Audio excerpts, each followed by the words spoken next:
ये है आपका सिलेबस पाठ्यक्रम। 100 अंकों का पेपर होगा, आपको 100 प्रश्न होंगे, ठीक है।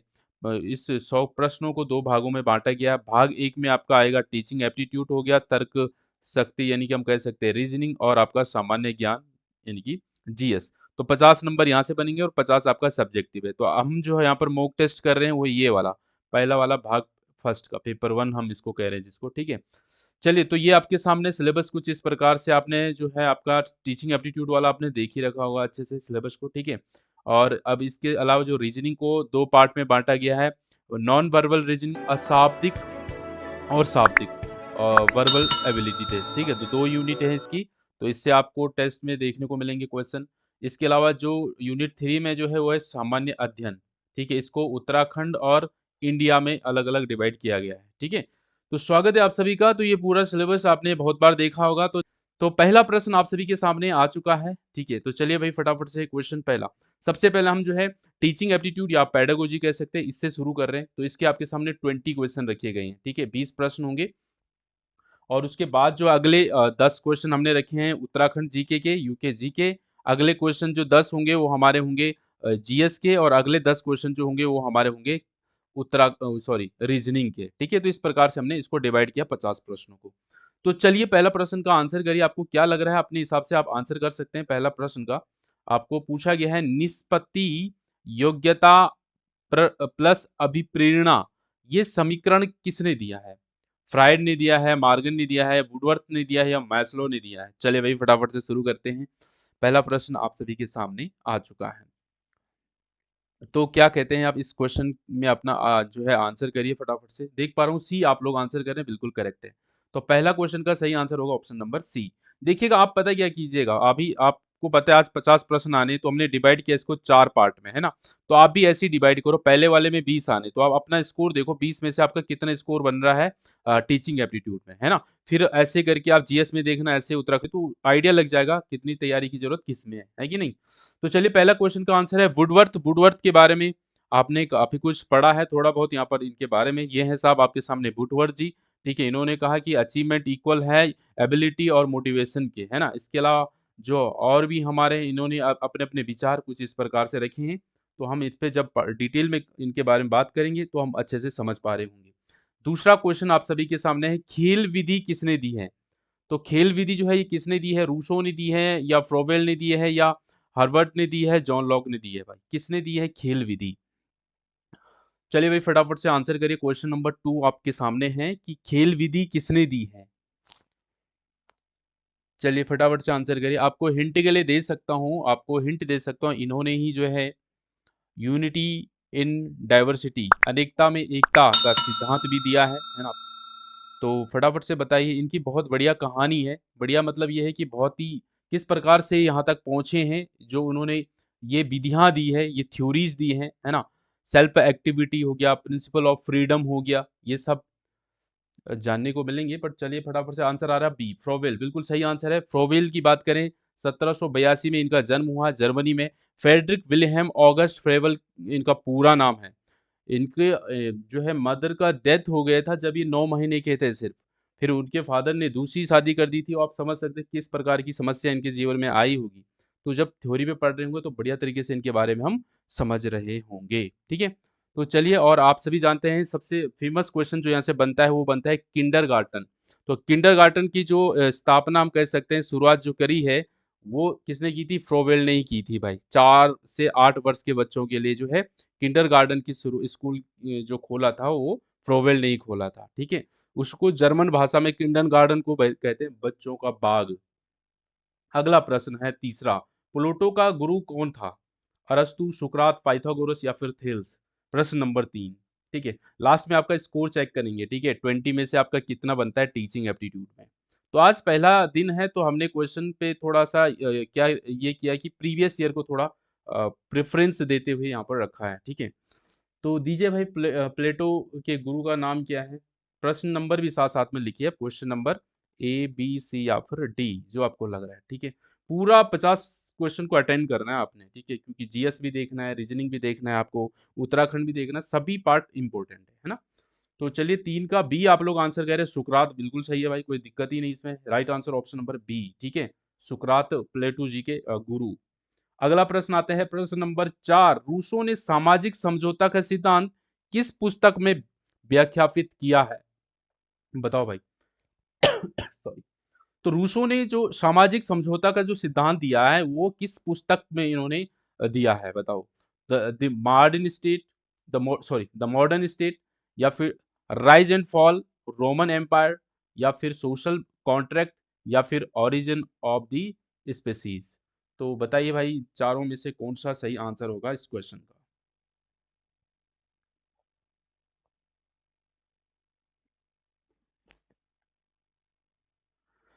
चार का यहाँ पर जो है देखने को मिल रहा है, ज्यादातर का आंसर आ रहा है ऑप्शन नंबर डी, इस पे देखने को मिल रहा है।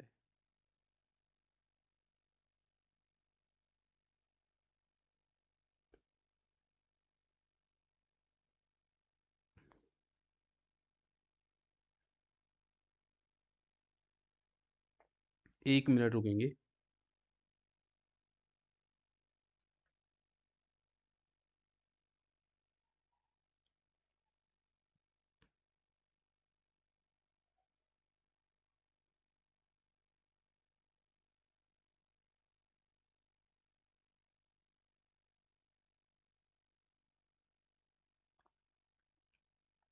चलिए, तो बिल्कुल आप सभी का आंसर जो आ रहा है बिल्कुल ऑप्शन नंबर इसका सी बिल्कुल करेक्ट होगा भाई, ठीक है। सोशल कॉन्ट्रैक्ट इसका सही आंसर हो जाएगा, ऑप्शन नंबर सी। डन। चलिए आगे बढ़ते हैं नेक्स्ट क्वेश्चन की तरफ। प्रश्न नंबर 5 कह रहा है कि शिक्षा बालक के लिए है, बालक शिक्षा के लिए नहीं। ये विचारधारा है कैसी? तो ये आदर्शवाद कहलाएंगे, प्रकृतिवाद के, या फिर प्रयोजनवाद, या फिर अस्तित्ववाद? बताइए भाई, ये विचारधारा है क्या? कैसी विचारधारा? आदर्शवाद में आएगी, प्रकृतिवाद में आएगी, प्रयोजनवाद में आएगा, या अस्तित्ववाद में आएगा? शिक्षा बालक के लिए है, बालक शिक्षा के लिए नहीं है। चलिए, तो इस क्वेश्चन का आंसर करिए सभी। प्रश्न नंबर 5 पे हम पहुंचे हैं। तो इसका सही आंसर हो जाएगा, ये क्या है? अब बिल्कुल आप सभी आंसर करिए पहले। बिल्कुल। तो आपने जो है प्रयोजनवाद की जब बात आती है तो वहाँ पर आपने पढ़ा होगा कि विचार की अपेक्षा जो है ना क्रिया को महत्व दिया गया है ना?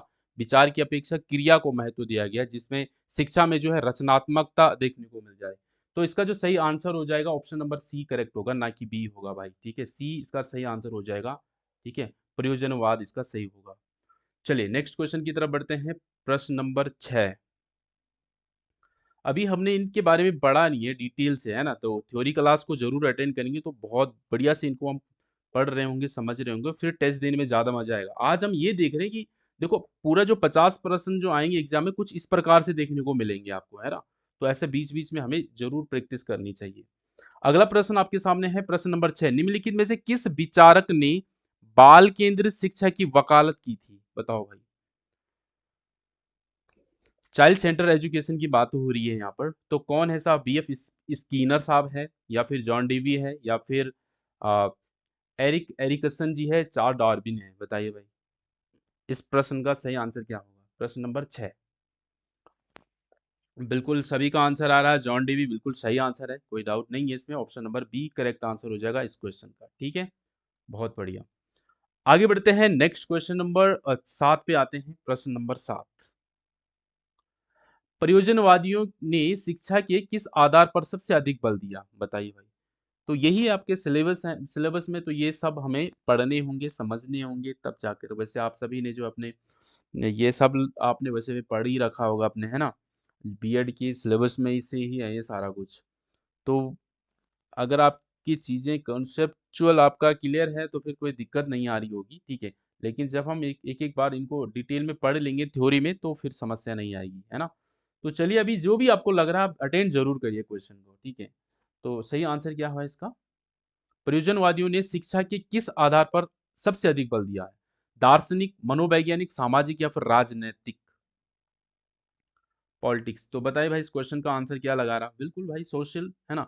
सामाजिक इसका सही आंसर हो जाएगा, ऑप्शन नंबर जो है इसका सही आंसर हो जाएगा सी, है ना? तो बिल्कुल करेक्ट आंसर हमारा सी होगा इस पे। इन्होंने जो है जो प्रयोजनवाद हुए हैं सारे के सारे, इन्होंने जो है सामाजिक से, इसको हम कह सकते हैं, इसको व्यवहारिक जीवन से जोड़ने पे ज्यादा फोकस किया था इन सभी प्रयोजनवादियों ने, है कि नहीं? तो सही आंसर हमारा ऑप्शन नंबर सी इसका सही हो जाएगा। नेक्स्ट क्वेश्चन की तरफ आते हैं। प्रश्न नंबर 8, शिक्षा में 3H का सूत्र 3H क्या है भाई? तो ये 3 आते हैं, ये हमारा क्या है? सिर, हृदय और हाथ, ये आ गए ना 3। अब इनका सीक्वेंस तो एक प्रॉपर तरीके से सबसे ऊपर तो हेड आएगा हमारा, मैंने उल्टा लिख दिया, खैर इसको सही से लिख देते हैं थोड़ा सा। एक एच आ गया हमारा, क्या आ गया? HEAD, हेड, यानी कि जो हमारा सिर, तर्क संगत लक्ष्यों का प्रतिनिधित्व किया जा सकता है ना, हेड। दूसरा एच का मतलब दिया है इन्होंने हार्ट, जो कि हमारा हृदय, जिसमें भावनात्मक क्षेत्र के प्रति जो है, जैसे खुशी, गम, है ना, भय, डर, ये सब चीज। इसके अलावा तीसरा जो एच दिया है वो है हमारा हैंड। इसका संबंध किससे है? मतलब गतिविधि से, कौशल क्षमता से, क्रिया संबंध, ये सब चीजें है ना। तो बिल्कुल करेक्ट आंसर हमारा महात्मा गांधी जी आ जाएगा, ऑप्शन नंबर बी बिल्कुल सही आंसर हो जाएगा। आगे बढ़ते हैं नेक्स्ट। ये यहाँ पर दे भी रखा फिगर, जब थ्योरी पढ़ रहे होंगे डिटेल, वहां पर बात करेंगे अच्छे से। अभी तो हम सिर्फ जनरली देख रहे हैं कैसा पेपर में कैसे क्वेश्चन हो सकते हैं। अगला प्रश्न नंबर 9 देखिएगा। निम्नलिखित में से कौन सा शिक्षण प्रतिमान का तत्व नहीं है? बताओ भाई। टीचिंग मॉडल नहीं है इसमें, एलिमेंट कौन सा, एलिमेंट कौन सा तत्व नहीं है टीचिंग मॉडल का, शिक्षण प्रतिमान का जो मॉडल नहीं है? तो बताओ भाई, इसमें आपने जो है पढ़ा होगा, फोकस, है ना, सिंटेक्स, और हमारा आ जाता है सोशल सिस्टम, सोशल सिस्टम, और हमारा इसमें आ जाता है क्या? सपोर्ट सिस्टम, सपोर्ट सिस्टम, है ना। हम कह सकते हैं फोकस यानी कि उद्देश्य, हम सिंटेक्स यानी कि संरचना, हम कह सोशल सिस्टम यानी कि सामाजिक प्रणाली, और चौथी आती है हमारी मूल्यांकन प्रणाली, है ना, मूल्यांकन प्रणाली। तो इसमें से देखा जाए तो फोकस है, सिंटेक्स है, सोशल सिस्टम है, क्रिएशन नहीं है, यही हमारा आंसर हो जाएगा भाई। ऑप्शन नंबर डी, यही पूछा है ना कि कौन सा नहीं है, नहीं पूछा है इसमें, तो डी आंसर हो जाएगा इस क्वेश्चन का। आगे बढ़ते हैं नेक्स्ट क्वेश्चन नंबर 10। इसमें आपको हिंट भी दी रखी है ना, हिंट भी दी गई है, ये पिक्चर से आप आंसर तक पहुंच सकते हैं आराम से। तो प्रकृति की ओर लौटो का नारा जो है किस व्यक्ति ने दिया है भाई? तो ये स्लोगन किसने दिया है? रिटर्न टू नेचर, रूसो, हेक्सले, या हर्बर्ट स्पेंसर, या फिर बेर्नार्ड शो? तो पिक्चर से आपने पहचान ही लिया होगा आसानी से, है ना। बिल्कुल। तो देखो चीजें ना तब क्लियर होती जब थ्योरीली हमने चीजों को पढ़ा हो, ऐसे में तुक्के से काम नहीं चलता है ना। तो देखो कितना इजी क्वेश्चन था जब हमने इस शिक्षण प्रतिमान की बात, टीचिंग मॉडल के जो, अगर हमें ये पता है, ये जो एलिमेंट पता है, तो इजीली हमने आंसर की तरफ निकल गए। तो यही है ना, आसान हो जाती जब चीजें हमें क्लियर रहती है। तो करेंगे इसको अच्छे से, ठीक है। जल्दी, जैसे हमारा जीएस चल रहा है, रीजनिंग चल रहा है, वैसे ही अब हम इसको भी स्टार्ट करने वाले हैं बहुत जल्दी। तो प्रश्न नंबर 10 सभी ने पहचान लिया, रूसो साहब को। ऑप्शन नंबर हमारा करेक्ट हो जाएगा, ऑप्शन नंबर ए बिल्कुल सही हो जाएगा इस क्वेश्चन का। डन। आगे बढ़िए, नंबर 11 पे हम पहुंच चुके हैं। बच्चों में सृजनात्मकता विकसित नहीं की जा सकती। ध्यान दीजिए, नहीं भी देखना है, ठीक है। कभी कभी जल्दी पढ़ लेते हैं कि सृजनात्मकता विकसित की जाती है और पढ़ लिया। उनको कोई एक विषय देकर उनमें संबंधित सूचनाएं एकत्र करके, अरे भाई ये सही है, लगा दे टिक और चल दिए। नहीं, नहीं, इस प्रश्न को ध्यान से पढ़िए। सृजनात्मक विकसित नहीं की जा सकती। तो भाई अगर हम बच्चों को क्या, कोई विषय दिया जाए, उससे संबंधित सूचनाएं एकत्र करने को बोले, तो भाई ये तो इस सृजन का काम हो रहा है, ये तो है। आगे देखिए, आज की किसी समस्या की खोज करने के लिए, तलाश करने को उनको अवसर दिया जाए, तो भाई ये तो सृजनात्मकता काम हो रहा है। कि भाई जाओ, आजकल जो है क्या चुनाव इलेक्शन चल रहे हैं, तो किसका लग रहा है तुम्हें कि इस बार जो है हमारे क्षेत्र से कौन जो है हमारा सांसद बन सकता है, तो बताइए भाई। या आप बोल सकते हैं इसकी इस बार सरकार किसके बनने वाली है ना। तो ये चीज उनके, तो बिल्कुल इनको सृजनात्मकता का अवसर दिया जा रहा है। अगला देखते हैं सी, उनको किसी समस्या के भाव परिणामों का विश्लेषण करने का अवसर दिया जाए, तो ये भी बिल्कुल सही है भाई। ऑप्शन नंबर डी होगा फिर, यही बच रहा है। किसी जांच पड़ताल करने के लिए उनको हतोत्साहित करना, नहीं भाई गलत बात है। कैसे, अगर वो जांच पड़ताल कर रहा है, हम बोला क्या कर रहा है, हैं ये करते हैं, बच्चों का काम ये नहीं है, चलो जाओ पढ़ाई करो, तो ये मतलब हतोत्साहित करना, तो ये गलत हो जाएगा। यहाँ पर वो सृजनात्मकता उनके अंदर नहीं आ पाएगी, तो यही पूछा है, डी करेक्ट आंसर हो जाएगा।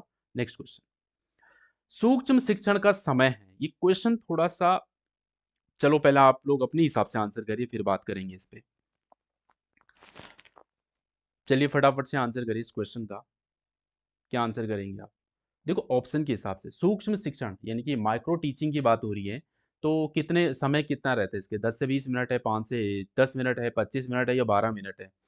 तो क्या आंसर करेंगे आप इसको ऑप्शंस के हिसाब से? चलिए भाई फटाफट आंसर करिए।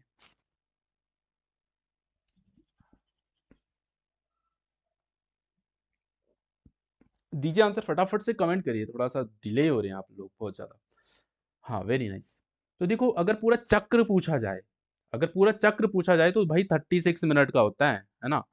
पूरा जो माइक्रो टीचिंग जो चक्र होता है वो 36 मिनट का होता है, वो ना बिल्कुल दे भी रहे हैं यहाँ पर बहुत सारे कुछ 36 मिनट। लेकिन यहाँ पर पूछा जा रहा है एक पठन कार्य जो होती है टीचिंग का जो होता है फर्स्ट 6 मिनट का होता है कि नहीं?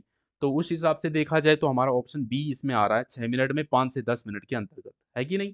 अब इसका जो पूरा चक्र होता है वो होता है 36 मिनट का। आओ यहाँ पर देख सकते हैं आप लोग, शुरुआत होती है यहाँ से, ठीक है? पाठ योजना हमारा है, ये है हमारा प्लान है, ठीक है? ये प्लान है। अब हम क्या करेंगे, सबसे पहले टीच करेंगे, 6 मिनट का समय हमें इसके लिए मिलता है, ठीक है? फिर हम क्या करेंगे, फीडबैक लेंगे भाई। तो 6 मिनट के लिए हमें प्रतिपुष्टि के लिए मिलेंगे 6 मिनट, ठीक है? फिर अगले जो 6 मिनट होंगे वो पुनः योजना रीप्लान करेंगे फिर हम, ठीक है? तो इसके लिए आपको 12 मिनट का टाइम होता है।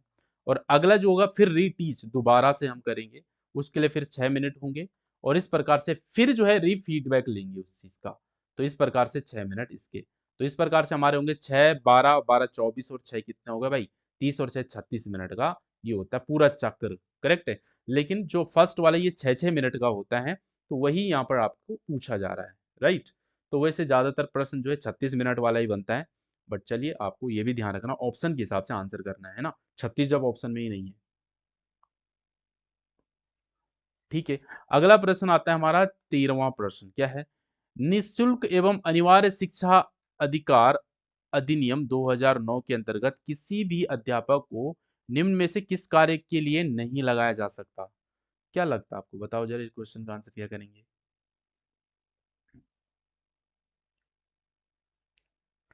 तो एक चीज देखो, निःशुल्क और अनिवार्य शिक्षा अधिकार अधिनियम 2009 के अंतर्गत ये बात चल रही है कि अध्यापक को हम किस कार्य में नहीं लगाया जा सकता। पहला देखो, 10 वर्ष जनगणना, 10 वर्ष की जनगणना में, मतलब 10 वर्ष के बाद जो जनगणना होती है हमारी, है ना?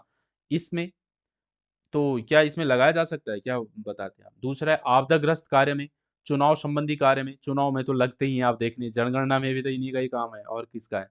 टीचर ही देखते हैं। आपदाग्रस्त कार्यों में लगाया जा सकता है ना? कंडीशन से देखी जाए।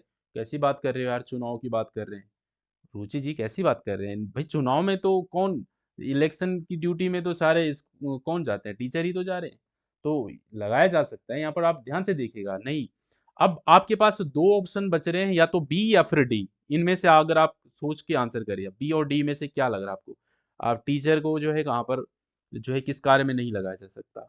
जिसने पढ़ रखा होगा ये तो उसके लिए कोई दिक्कत नहीं है, लेकिन जिसने नहीं पढ़ा वो किस तरीके से सोच सकता है, वो भी तो हमें डेवलप करनी है अपनी, है ना?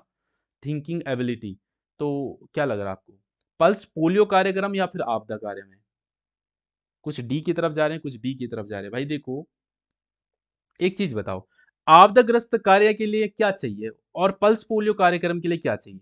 देखो अगर यहाँ पर बात करें पल्स पोलियो कार्यक्रम के लिए, तो भाई बहुत जानकारी चाहिए उसके लिए, तो नर्स हैं, डॉक्टर्स है, ये दूसरे फील्ड का काम हो गया ना भाई। हालांकि मैं ये नहीं कह रहा कि आपदाग्रस्त कार्य दूसरे फील्ड का नहीं है, लेकिन इसके लिए जो है, इसको अगर हम डी से कंपेयर करें, बी को डी से कंपेयर करें, तो ये वाला कार्यक्रम जो है अध्यापकों को उसके लिए नहीं लगाया जा सकता है। आंसर इसका डी हो जाएगा भाई, ठीक है?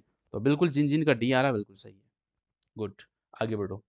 प्रश्न नंबर 14, अभी हमने इस क्वेश्चन पे पीछे भी बात कर दी थी हल्के में, अगर आपने थोड़ा ध्यान से सुना होगा तो हो गया, वो ऐसे बहुत सभी को पता ही होगा। किंडरगार्टन या गार्टन होता है, टा होता है, गार्टन पद्धति का संस्थापक कौन था? तो बताओ भाई जल्दी से, कब स्थापना करी ये भी बता दो साथ साथ में।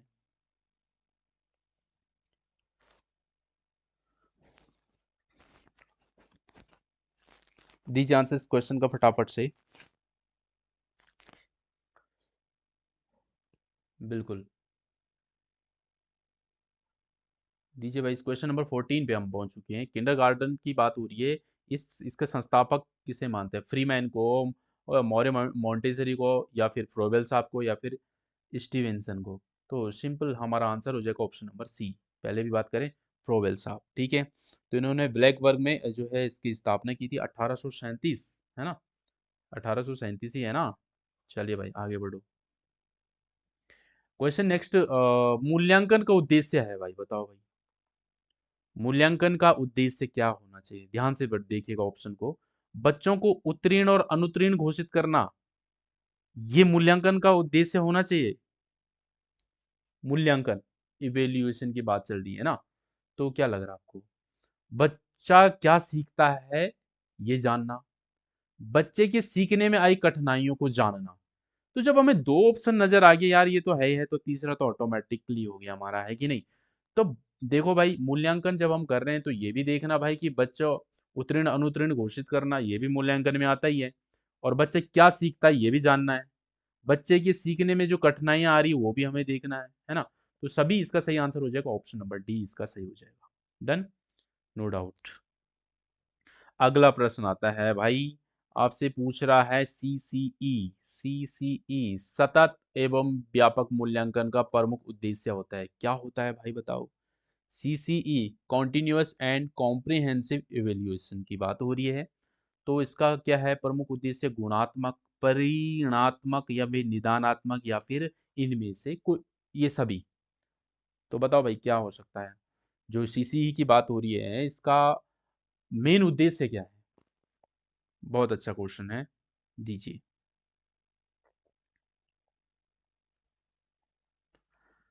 सभी होगा, बिल्कुल सही बात है। देखो भाई, जो ये हमारा जो क्या है, ये कॉन्टिन्यूअस एंड कॉम्प्रिहेंसिव इवेल्यूशन, नाम से ही क्लियर हो रहा है ये, है ना? तो बिल्कुल है, इसमें गुणात्मक, परिणामात्मक देखा जाता है, या फिर परिमाणात्मक, और निदानात्मक, निदान भी किया जा रहा है। बिल्कुल सही, हमारा आंसर हो जाएगा ऑप्शन नंबर डी। सभी ने दिया करेक्ट। अब आता है हमारा राष्ट्रीय पाठ्यचर्या की रूपरेखा 2005 में बातचीत की गई है। तो बताओ भाई क्या क्या बातचीत गई? पहला है, ज्ञान स्थायी है, वो दिया जाता है। ज्ञान का विकास होता है और इसकी संरचना होती है, पहला। दूसरा, शैक्षिक केंद्र से विषय केंद्र पर हो, विद्यार्थी केंद्र से अध्यापक केंद्रित की ओर हो। तो बताओ भाई क्या लग रहा है, क्या इसमें से जो है किस पे बातचीत गई हो? ऑप्शन नंबर डी कह रहे हैं इनमें से कोई भी नहीं। तो प्रश्न नंबर 17 बढ़िया प्रश्न है, बहुत अच्छा प्यारा प्रश्न है। तो जो हमारी ये राष्ट्रीय पाठ्यचर्या की रूपरेखा 2005 में जो बातचीत गई है, इसका सही आंसर हो जाएगा हमारा ऑप्शन नंबर ए। ज्ञान स्थायी है, वो दिया जाता है, इससे ज्ञान का विकास होता है और इसकी संरचना होती है।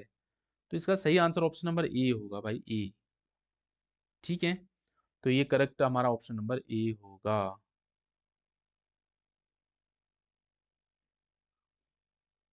डन, आगे बढ़ो। आत्मा का प्रयोग किस शास्त्र में किया जाता था?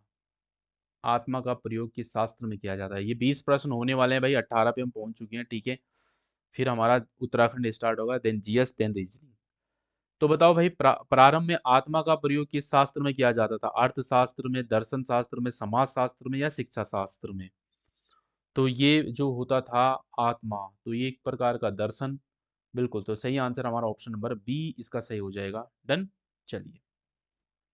हाँ, हरेंद्र जी कह रहे बाइलिंगुअल, ठीक है, अगली बार से हम कोशिश रखेंगे कि हर क्वेश्चन आपको हिंदी इंग्लिश दोनों में हो, बाइलिंगुअल हो, ठीक है। डन, अगला प्रश्न पे आते हैं। शिक्षण की क्रिया में अध्यापक के द्वारा सबसे पहले क्या बनाया जाता है? बताओ भाई,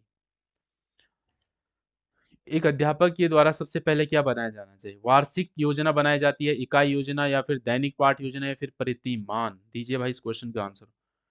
पहले क्या किया जाएगा? पहले पूरे साल का योजना बनाई जाएगी ना भाई, पूरे साल का। फिर उसमें देखा जाएगा, फिर हमारा क्या बनेगा? दैनिक बनेगा या फिर इकाई योजना बनेगा? पहले दैनिक बनेगा, फिर इकाई बनेगा, फिर इस प्रकार से होगा ना? तो हमारा क्या हो जाएगा? सबसे पहले जो पहले वार्षिक बनेगा तभी तो हम उसको बांटेंगे अंदर। तो पहला हमारा आंसर ऑप्शन नंबर ए निकल के आएगा यहाँ से, सिंपल तरीके से, है कि नहीं? तो ए करेक्ट होगा भाई इसका। डन, चलो आगे बढ़ते। अरे पहले पूरे साल का टाइम पीरियड बनाएंगे ना हम भाई, कि इसमें हम ये हमारा 6 मंथ में, ये हमारा समर का है, विंटर का है, उस हिसाब से पूरी योजना बनाई जाएगी, फिर हम उसको डिवाइड करेंगे, है ना। तो पहले तो वार्षिक योजना ही बनाई जाएगी, है ना। आगे बढ़ो, नेक्स्ट। नहीं, अगर आप दैनिक वाले पे आ रहे हैं, दैनिक को तो हम देखो, वो तो एक पर्टिकुलर डे की बात हो रही है ना। अगर देखो सबसे पहले वो आज की योजना बनाएगा, तो उसको तो पूरा ईयर को भी तो देखना होगा ना, उस हिसाब से देखा जाए तो, है ना। तो according to me right answer A होना चाहिए, बाकी देख लेंगे फिर इसको, अगर ऐसा कुछ हो तो। थ्योरी तो करनी है अभी हमने, है ना। अगला प्रश्न देखो जरा। अधिगम के निम्न सिद्धांतों में से किसमें प्रतिक्रिया होने पर पुनर्बलन देने का सुझाव दिया गया है? चलिए भाई बताओ जल्दी से। ये तो आपने बहुत बार पढ़ा होगा, तो जल्दी से बताइए। आपको हिंट के लिए स्किनर साहब का नाम भी ले लिया है, बताओ जल्दी से। क्रिया प्रसूत का सिद्धांत, बिल्कुल सही आंसर हो जाएगा इसका, ऑप्शन नंबर डी। ठीक है। पुनर्बलन देने की जो जो सुझाव दिया जाता है वो क्रिया प्रसूत सिद्धांत में, जो कि स्किनर साहब के बाद जब आप बात करेंगे तो वहां पर इसके बारे में डिटेल में चर्चा करेंगे, है ना। तो सही आंसर हमारा ऑप्शन नंबर डी इसका सही हो जाएगा। डन। तो ये हमारे 20 क्वेश्चन डन हो चुके हैं। ये हमारे जो आपका टीचिंग एप्टीट्यूड वाला पोर्शन था, या आप पेडागोजी कह सकते हैं, उससे आधारित है ये 20 प्रश्न। आशा करता हूँ कि आपने अपने हिसाब से जो आपने पढ़ा उससे आपको थोड़ा आइडिया लग गया होगा कि कैसे क्वेश्चन बन सकते हैं, है कि नहीं। तो कितना स्कोर हुआ आप सभी जानते होंगे अच्छे से, ठीक है। अब हम आगे मूव कर रहे हैं नेक्स्ट टॉपिक की तरफ। चलिए, उत्तराखंड जी के, ये आपके पास सिलेबस है। सिलेबस में के आधार पर ही क्वेश्चंस रखे गए हैं आगे, जो कि आपके सिलेबस में जैसे देख रहे हैं आप, उत्तराखंड का स्टेट प्रोफाइल पूछा गया, हिस्टोरिक बैकग्राउंड, बायोडाइवर्सिटी, पॉपुलेशन और एंशियंट, मिडिएवल और मॉडर्न हिस्ट्री। इतना ही सिलेबस है उत्तराखंड का। तो इन्हीं में से आपको जो है 10 क्वेश्चन आगे उत्तराखंड के देखने को मिलने वाले हैं, ठीक है। तो चलिए आगे बढ़ते हैं नेक्स्ट। चलिए बहुत अच्छी बात है, तो पहला पेपर था, इसके अलावा नोट्स के बारे में आपको बता ही दिया है, ठीक है। आगे बढ़ो। चलो, उत्तराखंड का पहला प्रश्न आप सभी के सामने है। 21वां क्वेश्चन है, उत्तराखंड राज्य के संदर्भ में निम्नलिखित कथनों पर सत्य कथन को पहचानते हुए सही विकल्प का चुनाव करना है। तो देखो भाई, इनमें से सही विकल्प कौन सा होगा। बिल्कुल प्रवीण जी, टेलीग्राम पे आ जाइए आप लोग, ठीक है। किसी भी क्वेश्चन में डाउट होता है, डेफिनेटली उसका जो है विद इन 2 आवर्स, 2 घंटे के अंदर अंदर उसका प्रॉपर आपको सॉल्यूशन टेलीग्राम पे डाल दिया जाएगा, विथ फुल डिटेल के साथ। आपको कौन से क्वेश्चन में डाउट है, 19 वाला, तो 19 क्लास खत्म होने के बाद जो है आपको 10 या 15 मिनट के अंदर अंदर आपको टेलीग्राम पे मिल जाएगा, कोई डाउट नहीं रहेगा किसी का, ठीक है। तो इस क्वेश्चन का आंसर देखो भाई, क्या कह रहा है कि इसके कथनों के संदर्भ में सही सत्य कथन को पहचानना है आपको, ठीक है। तो राज्य क्षेत्र में कुमाऊं गढ़वाल हिमालय, हिमालय भी कहा जाता है राज्य क्षेत्र को, कुमाऊं गढ़वाल हिमालय भी कहा जाता है, बिल्कुल कहा जाता है। राज्य का क्षेत्रफल उत्तर प्रदेश से अधिक है, नहीं साहब, गलत बात है। भारत के संदर्भ में इसका क्षेत्रफल प्रतिशत में 1.69% है, बिल्कुल है भाई। हमारे उत्तराखंड का जो क्षेत्रफल है वो कितना है, मतलब ये पूरे देश के क्षेत्रफल का कितना है, 1.69% है, ये बात भी बिल्कुल सही है। और अपने निर्माण क्रम में जो भारत का 27वां राज्य है, ये भी बिल्कुल सही है। तो पहला तीसरा चौथा इसका सही आंसर होगा, यानी कि ऑप्शन नंबर बी करेक्ट हो जाएगा, पहला तीसरा चौथा सही हो जाएगा। डन। आगे बढ़ते हैं। अगला प्रश्न देखिएगा भाई, पाली भाषा में लिखे बौद्ध ग्रंथों में उत्तराखंड के लिए किस शब्द का प्रयोग किया गया भाई। तो बौद्ध ग्रंथों में जो है उत्तराखंड के लिए हिमवंत शब्द का प्रयोग किया गया है, तो हमारा आंसर बी हो जाएगा यहाँ से, ठीक है। किस शब्द का प्रयोग, हिमवंत। तो correct answer option number B. Reasoning के इतने प्यारे प्यारे क्वेश्चन रखे हैं ना, आज मजा आ जाएगा, ठीक है। तो चलिए फटाफट से बढ़ते हैं आगे। तो बौद्ध ग्रंथों में जो है पाली भाषा में उत्तराखंड के लिए क्या कहा गया, हिमवंत कहा गया, हिमवंत कहा गया। आगे देखो, 23वां प्रश्न, लाखों गुफा के संदर्भ में निम्नलिखित में से कौन सा कथन सत्य नहीं है। अब बताओ भाई, इनमें से कौन सा सही नहीं है। तो देखो भाई, पहला है इसकी खोज 1968 में हुई है, तो क्या ये बात सही है, बिल्कुल सही बात है। यह अल्मोड़ा के बाड़े छीना के पास सुयाल नदी के तट पर, यह बात भी बिल्कुल सही है। लाखों गुफा अल्मोड़ा में है, ठीक है। यहाँ से मानव और पशुओं के चित्र प्राप्त हुए, ये बात भी बिल्कुल सही है। तो एक ही ऑप्शन बचता हमारे पास, डी, तो यही आंसर होगा। ये एक आद्य ऐतिहासिक काल का प्रमुख पुरातात्विक स्रोत है। तो बताओ भाई, ये आद्य ऐतिहासिक काल की बात हो रही है। क्या नहीं। तो ये किस काल की बात हो रही है बताओ जल्दी से, जल्दी से कमेंट, एक मिनट। हाँ,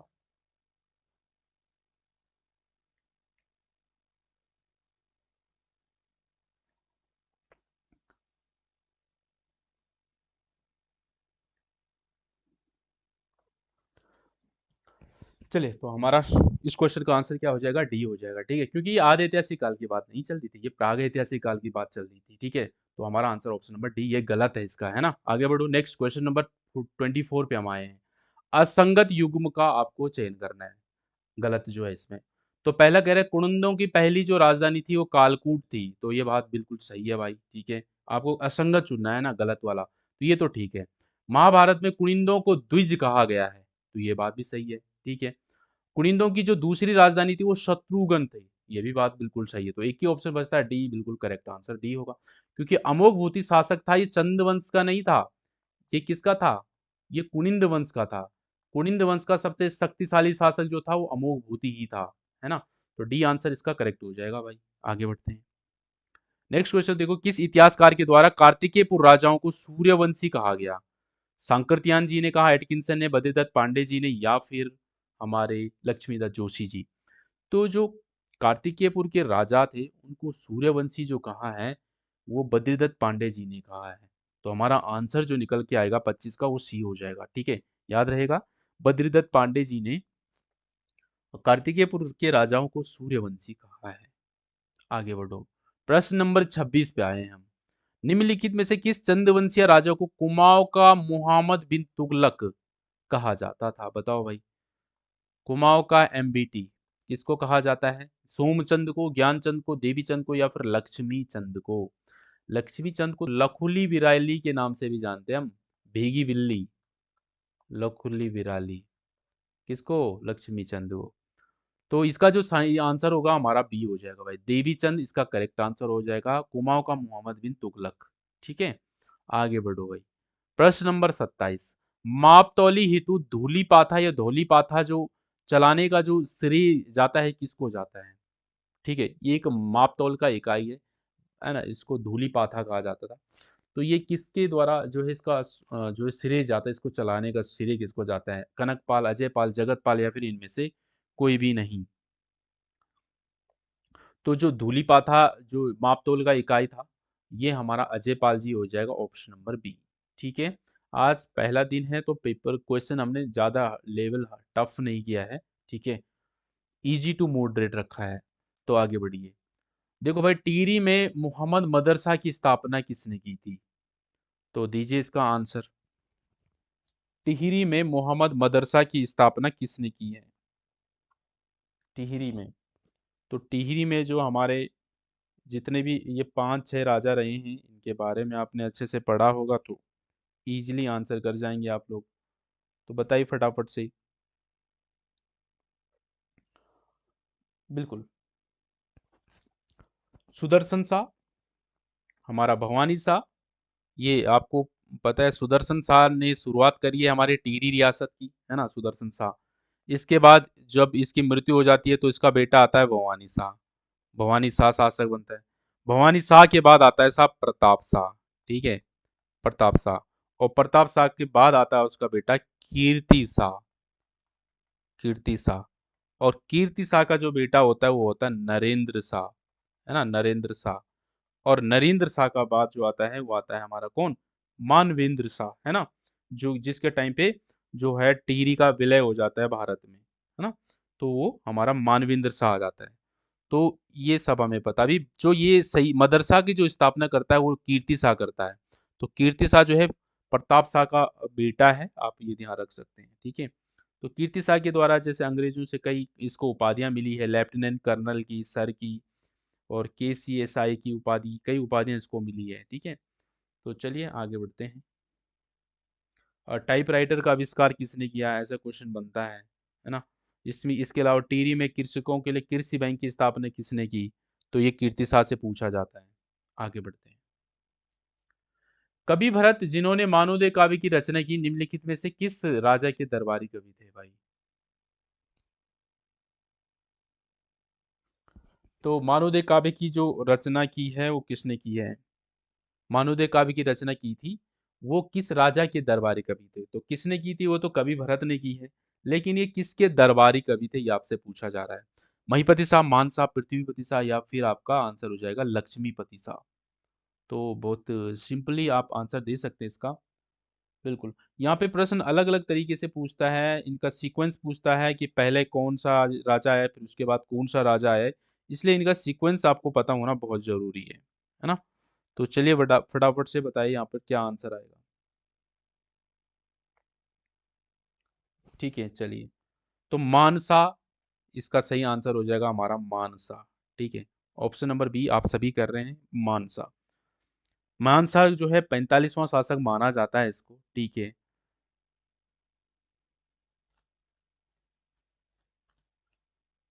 नहीं, सॉरी, 45वां शासक तो उसका बेटा श्यामसा था, है ना? श्यामसा। मानसा आता है, फिर श्यामसा आता है, श्यामसा के बाद फिर महीपति शाह आता है, फिर उसके बाद पृथ्वीपति शाह आता है। तो इनका एक सीक्वेंस भी आप याद रख सकते हैं। मानसा, श्यामसा, उसके बाद आता है उसका बेटा महीपति शाह, और महीपति शाह के बाद आ जाता है हमारा पृथ्वीपति शाह। और यहीं पर जो है महीपति शाह की जो पत्नी है जिनका नाम है नाकट्टी के नाम से भी जिनको जाना जाता है, कर्णावती। तो ये आपको सब पता हो। तो मानसा, श्यामसा, महीपतिसा और पृथ्वीपतिसा, इस प्रकार से सीक्वेंस भी याद रखना है ना? चलो आगे बढ़ो, नेक्स्ट। सुमेलित नहीं है, तो ये अंतिम प्रश्न है उत्तराखंड जीके से। तो खटीमा कांड, मुजफ्फर कांड, मसूरी कांड और काला दिवस, तो बताइए इस क्वेश्चन का सही आंसर क्या होगा? तो ये सारी घटनाएं आपको पता होनी चाहिए। अगर हम बात करते हैं खटीमा कांड की, तो याद रखना है 1 सितंबर को। 1 सितंबर को खटीमा कांड 1994, जो कि बिल्कुल सही है। कुछ नाम भी याद रखने हैं इसमें कौन शहीद हुए। फिर अगले दिन आता है 2 सितंबर, यहाँ दिया नहीं है लेकिन लिख देते हैं। 2 सितंबर को जो जाना जाता है मसूरी कांड के नाम से। तो ये कंफ्यूज होते हैं, इसमें ध्यान रखना है। पहले खटीमा कांड, फिर अगले दिन मसूरी कांड, ठीक है, 2 अक्टूबर 1994। फिर उसके बाद जो है, सॉरी, 2 सितंबर कह रहा, अक्टूबर बोल दिया गलती से।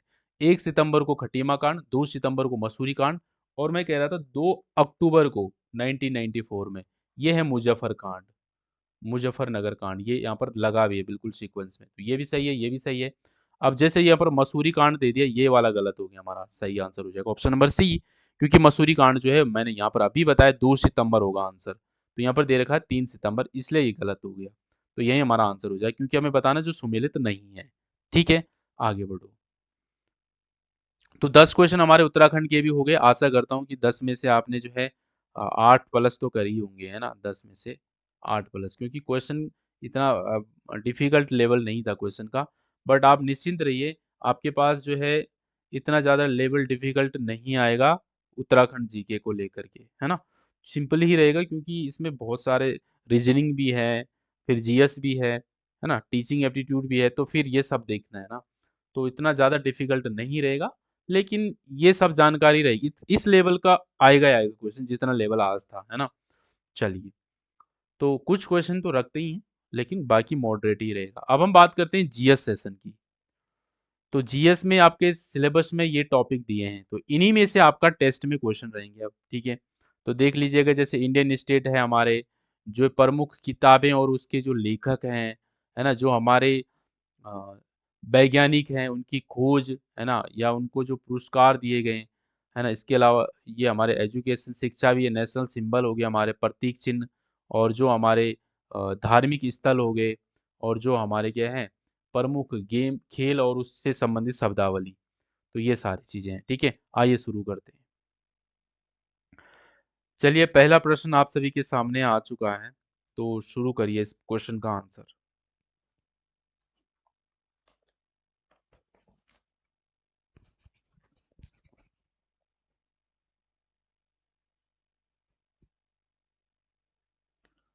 पहला क्वेश्चन का आंसर क्या करेंगे आप? कौन सा युग्म सुमेलित है, बताना आपको। सुमेलित, जो सही सुमेलित है। तो हम कई बार इस पे जो है, ये लगभग हम पूरा ये इस टॉपिक को तो हम अच्छे से कवर कर चुके हैं, तो मैं उम्मीद करूंगा यहाँ से क्वेश्चन गलत नहीं होना चाहिए, है ना? तो फटाफट से आंसर करिए इस क्वेश्चन का।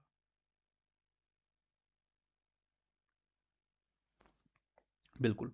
तो हमने बात करी थी जो गोल्फ में है राइडर कप जो है इसका संबंध किससे? गोल्फ से है।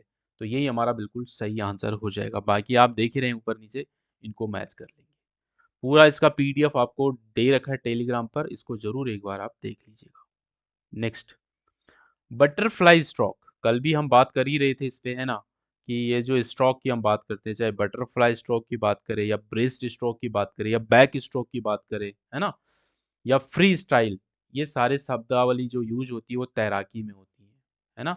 यानी कि बटरफ्लाई तरीके से जब तैर रहे होते हैं, बैक ब्रेस्ट स्ट्रोक जब छाती के बल से तैर रहे होते हैं, बैक स्ट्रोक जब पीठ के बल पे तैर रहे होते हैं और फ्री स्टाइल जब क्या हो रहा होता है, मतलब कैसे भी तैर रहे हैं, मतलब हाथ पैर कैसे भी चला रहे हैं आप, तो होते हैं ये सारे, याद रखना है। तैराकी से संबंध है। भारत रत्न देश का सर्वोच्च नागरिक पुरस्कार है जो कि सर्वप्रथम किस वर्ष किस व्यक्ति को प्रदान किया गया? तो आप सभी जानते हैं कि हमारा जो ये पहला सबसे पहला जो है 1954 में राधा कृष्ण जी को इसमें से मिला है। ऑप्शन आपके सामने है डी। डी करेक्ट होगा। 1954 राधा कृष्ण जी दूसरे, मतलब सॉरी, पहले उपराष्ट्रपति। नेक्स्ट क्वेश्चन हमारा 34वां क्वेश्चन पे हम पहुंचे हैं। हिंदू व्यू ऑफ लाइफ, ये पुस्तक किसने लिखी है? विवेकानंद जी, सरस्वती जी, या फिर स्वामी दयानंद सरस्वती जी, अंबेडकर जी, या राधा कृष्णन जी? हिंदू व्यू ऑफ लाइफ, ये पुस्तक, देखो ये जो क्वेश्चन आप देख रहे हैं ना, आपके सिलेबस के टॉपिक पर ही आधारित है ना? तो ऐसा ना सोचना कि क्या क्या क्वेश्चन रख दिए, नहीं, बिल्कुल सिलेबस के ही जो टॉपिक दे रखे उसी पर ही आधारित क्वेश्चन भी है ना? तो चलिए बताइए, हिंदू व्यू ऑफ लाइफ जो पुस्तक है ये किसके द्वारा लिखी गई है? तो डॉक्टर सर्वपल्ली राधाकृष्णन जी के द्वारा। ठीक है, तो सही आंसर हमारा डी हो जाएगा इस क्वेश्चन का। डन। आगे बढ़ते हैं। नेक्स्ट, भारत का सबसे बड़ा गिरजाघर सेंट कैथेड्रल जो है ये कहाँ किस राज्य में स्थित है? गोवा में है, तमिलनाडु में है, केरला में है, या फिर आंध्र प्रदेश में? बने रहना भाई, रीजनिंग पे आना है, बस 5 क्वेश्चन बचे हैं, फिर रीजनिंग भी सॉल्व करनी है अभी, है ना? चलिए फटाफट से आंसर करो इस क्वेश्चन का। तो भारत का जो सबसे बड़ा गिरजाघर सेंट कैथेड्रल है, ये है कहाँ पर? आंध्र प्रदेश में। आंध्र प्रदेश में होगा? नहीं, ये है गोवा में। सही answer option number A correct होगा इसका। ठीक है, पूछा गया क्वेश्चन है ये, मतलब किसी न किसी एग्जाम में ये प्रीवियस ईयर से क्वेश्चन उठाए गए हैं सारे के सारे। आइए 36 पे, भारत के राष्ट्रीय प्रतीक में निम्नलिखित में से कौन सा पशु दृष्टिगत नहीं है? तो भाई कौन सा हमें नहीं दिखता है?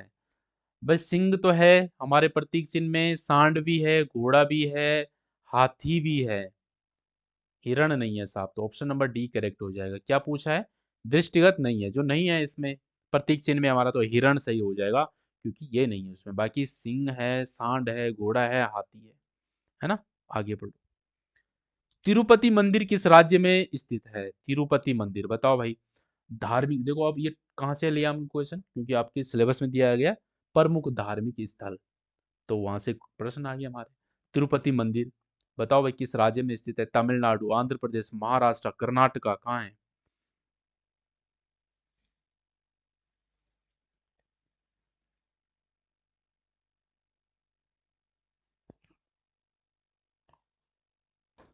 दीजिए, ये हमारा 37वां क्वेश्चन हो गया है।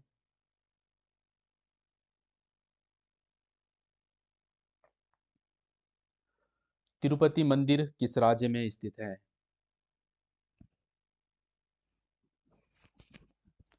आप सभी के कमेंट्स मुझे दिख नहीं रहे हैं, प्लीज थोड़ा सा कमेंट करके बताएं जल्दी से। ठीक है, इसका सही आंसर हो जाएगा हमारा Andhra Pradesh. Option number B correct होगा। नेक्स्ट, खजुराहो स्थित मंदिर के निर्माण का श्रेय किसको जाता है? जो खजुराहो जो मंदिरों का निर्माण है ये किसके द्वारा करवाया गया है? चालुक्यों के द्वारा, चंदेलों के द्वारा, राष्ट्रकूटों के द्वारा, या फिर पालों के द्वारा? खजुराहो स्थित मंदिरों के निर्माणों का श्रेय किसको जाता है? बिल्कुल, इसका जो सही आंसर हो जाएगा हमारा चंदेल। ठीक है, चंदेलों के को इसका जो है श्रेय जाता है, खजुराहो के जो मंदिरों का निर्माण का श्रेय। ओहो, इस पे तो अगला प्रश्न है आपके सामने, भारत में अंग्रेजी शिक्षा का मैग्ना कार्टा किसे कहा जाता है? बताओ भाई, शिक्षा वाला टॉपिक है ना सिलेबस में, वहां से लिया गया क्वेश्चन। तो भारत में अंग्रेजी शिक्षा का मैग्ना कार्टा किसे कहा जाता है? जल्दी बताओ। तो वुड डिस्पैच को कहा जाता है, जो कि हमारा सही आंसर हो जाएगा ऑप्शन नंबर ए। ठीक है, 1854। अंग्रेजी शिक्षा का मैग्ना कार्टा वुड डिस्पैच। आगे बढ़ो, ये हमारा अंतिम प्रश्न जीएस का, फिर हमारी रीजनिंग शुरू हो जाएगी। ठीक है, एनईपी 2020 के अनुसार वर्तमान में 10+2 शैक्षिक मॉडल को एक नए शैक्षिक पाठ्यक्रम प्रणाली के आधार पर विभाजित करने की बात की गई है। वो नई शैक्षिक पाठ्यक्रम प्रणाली क्या है, बताओ भाई। 3+4+4+5 है, 5+3+3+4 है, या फिर 4+3+3+5 है, या 5+4+3+3 है, बताओ भाई जल्दी से। तो दीजिए आंसर फटाफट। एनईपी 2020 की बात हो रही है, जो नया मॉडल अब 10+2 को उसकी जगह पर जो है नया आया है, वो किस तरीके से आया है, वो कौन सा मॉडल है हमारा, बताइए फटाफट से।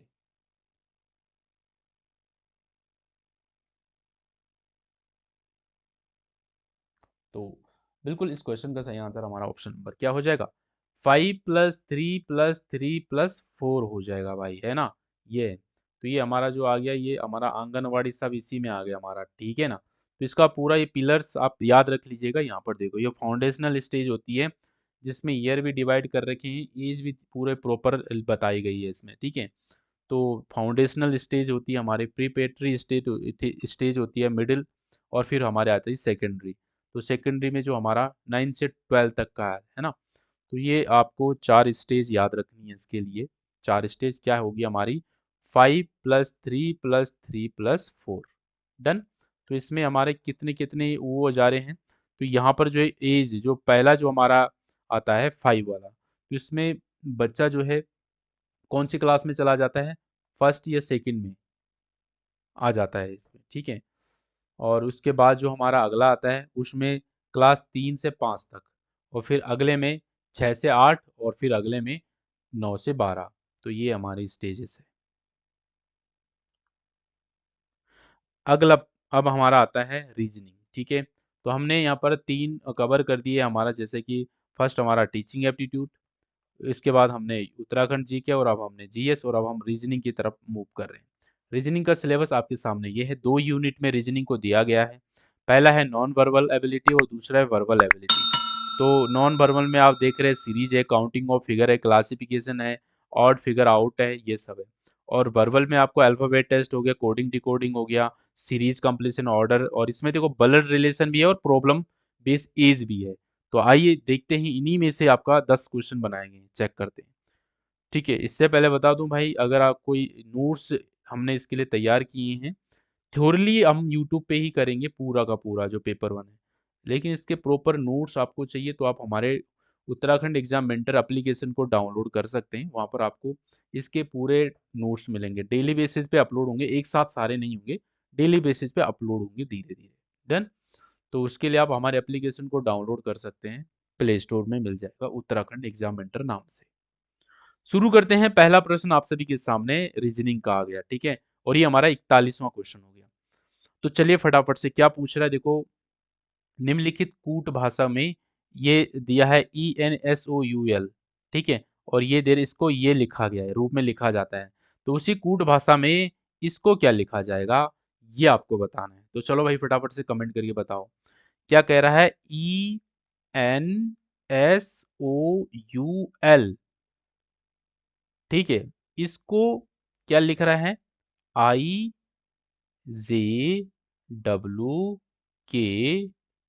लिख रहा है। तो उसी लॉजिक को आपको पकड़ना है और फिर इसमें लगा देना है, तब आप आंसर तक पहुंच सकते हैं। तो कोई बताएगा इसका आंसर क्या है, फटाफट से बताइए भाई। बिल्कुल पकड़ लिया है लॉजिक। देखो, सिंपल ही लॉजिक लगा है, देखो। ई से आई हुआ है, तो देखो अगर आपको इनके ना नंबर याद है तो बहुत जल्दी आंसर निकल सकता है। तो ई हमें पता है कितने नंबर पे आता है, बताओ। 5 नंबर पे आता है।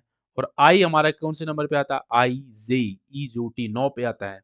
तो 5 से 9 हुआ है, इसका मतलब +4 हुआ है कि नहीं। तो भाई 5 से ई से आई पे गए हैं, तो +4 हुआ है ना, 9 हो गया। एन आता है हमारा 14 नंबर पे, और जे आता है हमारा आई जे 10 नंबर पे। तो यहाँ पर -4 हुआ है, देखो। 14 से 10 पे आए, -4 हो गया। फिर अगला देखो, एस से डब्लू हुआ है। एस कौन से नंबर पे आता है, 19। सा का साउंड आ रहा है ना, 19 पे आता है। और W हमारा 23 पे आता है। कैसे याद है मुझे? क्योंकि हम इस प्रकार से लिखते हैं ना, जैसे W कैसे लिख रहा है, ऐसा 3 की तरह नहीं लिखा जा रही है, उल्टा 3 ऐसा, और M भी ऐसे लिखा जाता है। तो M तो 13 पे आता है और W 23 पे आता है। तो बहुत ईज़ी है याद करना, पूरे 26 कैरी कर रहे हैं। हमारे एप्लीकेशन में एसआई का भी कोर्स चल रहा है, तो वहाँ पर हम बहुत अच्छे से कर चुके हैं। इसके अलावा आगे देखो O। अब यहाँ पर क्या हुआ, 19 से 23 हुआ, +4 हुआ। O के साथ भी वही चीज़ हो रही है। O हमारे ईज-ओटी से 15 पे आता है और K हमारा क्या आता है, किंग्स 11 पंजाब 11 पे आता है। तो 15 में से -4 हुआ तभी आया 11। हम लॉजिक समझ गए हैं। पहले +4 फिर -4 फिर +4 फिर -4 +4 -4, इस तरीके से लगाना है, ठीक है। अब यहाँ पर आओ C कितने नंबर पे आता है, 3 पे आता है। तो हमें क्या करना है, इसके साथ +4 करना है। तो 3 और 4 कितना हो जाएगा, 7। और 7 नंबर पे क्या आता है, G7। लो G आएगा। तो G तो सभी ऑप्शन में है पहले। चलो कोई बात नहीं, आगे बढ़ते हैं। अब यहाँ पर क्या होगा, माइनस करेंगे हम। पहले वाले में तो प्लस था, अब अगले वाले में क्या करना, माइनस करना है। तो H कौन से नंबर पे, 8 पे आता है। और 8 में से अगर हम 4 घटाएंगे तो कितना बचेगा, 4 बचेगा। और 4 पे क्या आता है, D आता है। तो भाई ये हमारा आ जाएगा यहाँ पर D। तो D भी लगभग सभी ऑप्शन में, B में नहीं, इसको हटा दो, ये तो गया। अगला देखो ई कौन से नंबर पे आता है, 5 पे। क्या करना है, प्लस करना है इसमें, 4 प्लस करना है, क्योंकि एक बार प्लस हो रहा है, एक बार माइनस हो रहा है, एक बार प्लस हो रहा है। तो ई 5 पे आता है और 5 और 4 कितना होगा, 9। और 9 किस पे आता है, आई। 9 नंबर पे क्या आता है, आई 9 है ना। आई ऐसे नहीं लिखते, कई बार जब हम जैसे इंडिया लिखते हैं तो ऐसे लिखते हैं, इंडिया। तो ये फर्स्ट वाला देखो, ये 9 की तरह नहीं लग रहा, ऐसे याद करना होता है इनको। तो 9 नंबर पे क्या आता है, हमारा आई आता है। तो देखो हमारे क्या हो गया, अभी आई किस में नहीं है, ये ऑप्शन भी गया हमारा और ये ऑप्शन भी गया।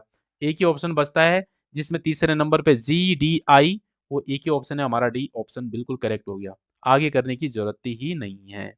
ठीक है, सभी ने दिया, बिल्कुल सही है। अगला प्रश्न, ये भी वैसी है, ये आपका कोड स्टार। स्टार का कोड इन्होंने क्या दिया है, 81102291 दिया है। तो बताओ भाई क्या लॉजिक है इसमें कि इन्होंने ये कोड दिया इसको, और उसी प्रकार से इन्होंने गिफ्ट को क्या कोड दिया है, गिफ्ट को 02697 कोड दिया है। तो उसी हिसाब से हम डॉल का कोड निकाल देंगे। ये लॉजिक चेक करो। तो हमें क्या अगर हम इनका नंबर निकालें ना तो फटाफट से आंसर पे पहुंच सकते हैं हम, ठीक है। देखो जरा इसको, अब हम स्टार को देखें तो एस कौन से नंबर पे आता है, 19। 19 पे एस आ जाता है, ठीक है, 19 एस। देखो टी 2020 तो 20 नंबर पे आता। ए तो सभी को पता है, एक। और 18 रा 18 18 पे आता है, रा आर जो है ना 18 पे आता है। इस नंबर को देखो, अब इस नंबर को उल्टा करो आप, इस नंबर को उल्टा करो आप, उल्टा करो इन नंबरों को जो आया अभी। अब लास्ट वाले को पहले लिखो, लास्ट वाले को पहले लिखो 8, फिर इसको लिखो 1, फिर इसको लिखो 1, फिर इसको लिखो 0, फिर आएगा 2, फिर आएगा 9, फिर आएगा 1। ये देखो यही लॉजिक है, इस पे देखो चेक करो, 8110 291, 8110 291, ये लॉजिक लगाया है। समझ गए होंगे लॉजिक क्या है, मतलब इनका नंबर निकाला, जो इनका जो है क्या है, प्लेस प्लेस वैल्यू है या प्लेस जो इनका नंबर है, उसको फिर उल्टा कर दिया है। समझ आ गई होगी बात क्या हो रहा है, एक बार इसको देख लेते हैं। ये गिफ्ट है ना, G7 7 नंबर पे, I9 9 नंबर पे, ठीक है। F6 6 नंबर पे आता है, और T20 आता है 20 नंबर पे, ठीक है। तो ये नंबर है, अब हम इसको उल्टा करके लिखते हैं। तो पहले 0 लिखेंगे हम, 0, फिर 2 लिखेंगे, फिर 6 लिखेंगे, फिर 9 लिखेंगे, फिर 7 लिखेंगे। ये देखो यही नंबर तो दिया है इन्होंने क्वेश्चन में, ये देखो 02697, 02697 दे रखा ना यही। बस अब हम डॉल का निकाल देते हैं आसानी से। तो चलो भाई डॉल की तरफ चलते हैं। तो डी आता है 4 नंबर पे, ओ हमारा ई जोटी से 15 नंबर पे, एल हमारा 12, एल आ रहा है 12 12, और 12 एल 2 बार आ जाएंगे।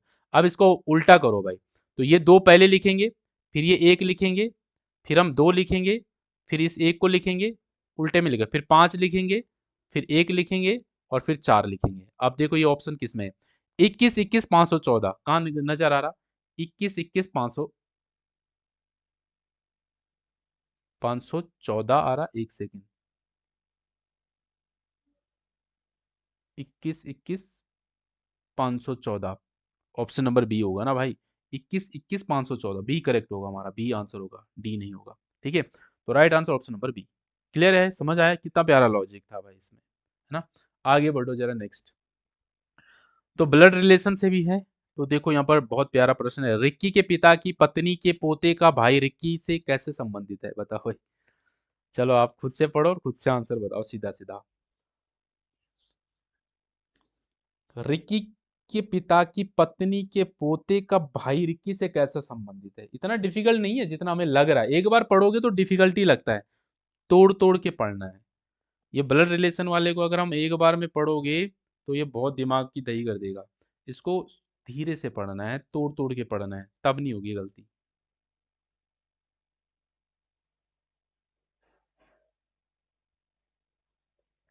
क्या लग रहा है आपको इसका आंसर?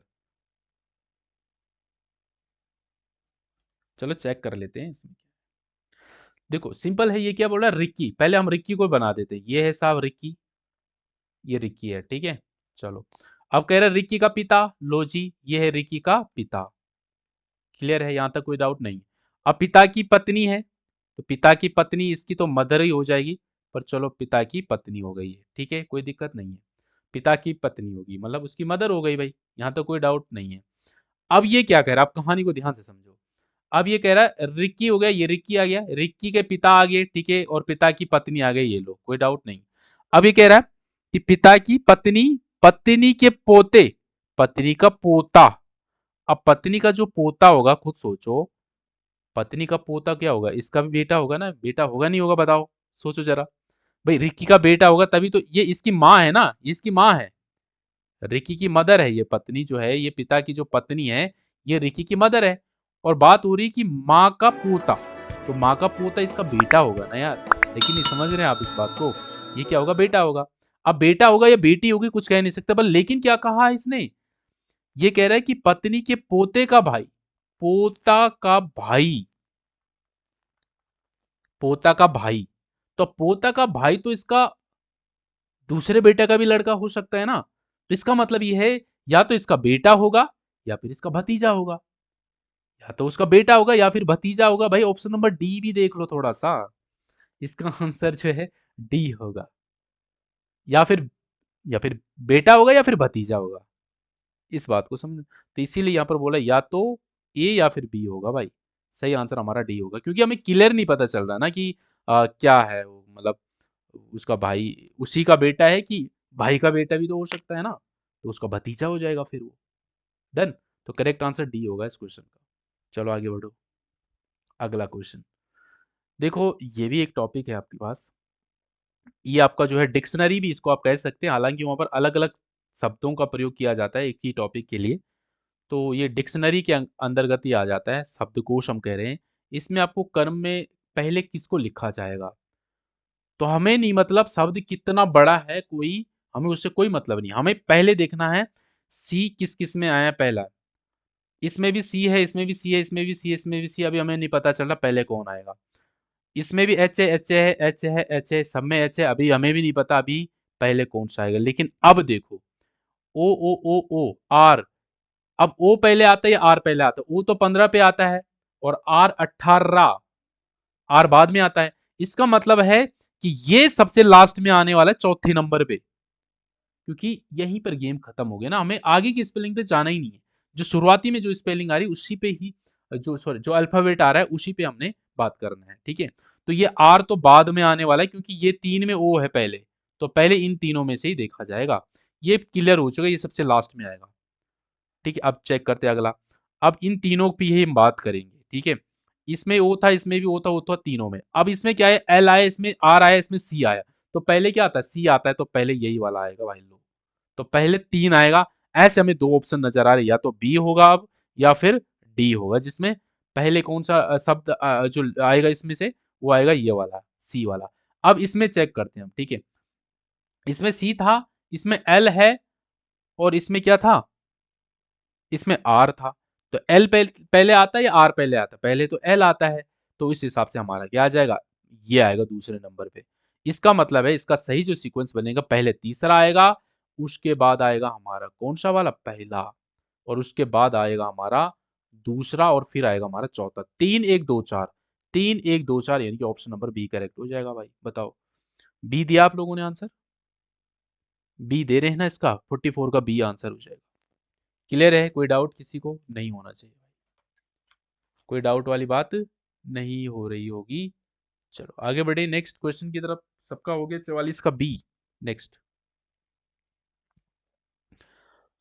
अगला प्रश्न देखो, ये आ गया आपके पास अब नॉन वर्बल रीजनिंग के।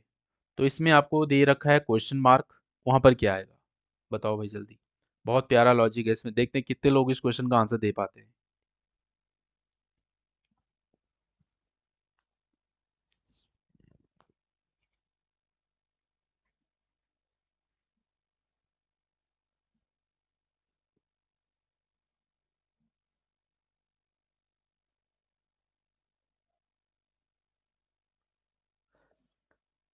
सॉरी मैंने यहाँ पर गलत बता दिया शायद, रुको रुको। मैंने यहाँ पर आंसर तो बताया 3 1 2 4, पर यहाँ मार दिया टिक 3 1 4 2 पे। इसका आंसर डी होगा ना कि बी होगा। सॉरी सॉरी, थोड़ा सा यहाँ पर मिस्टेक हो गया। ठीक है, टिक मारने में, जो कि आंसर हमारा ये था लेकिन टिक मारने में गलती हो गई थी। ठीक है, तो डी होगा। सॉरी सॉरी उसके लिए। ठीक है चलो आगे बढ़ो।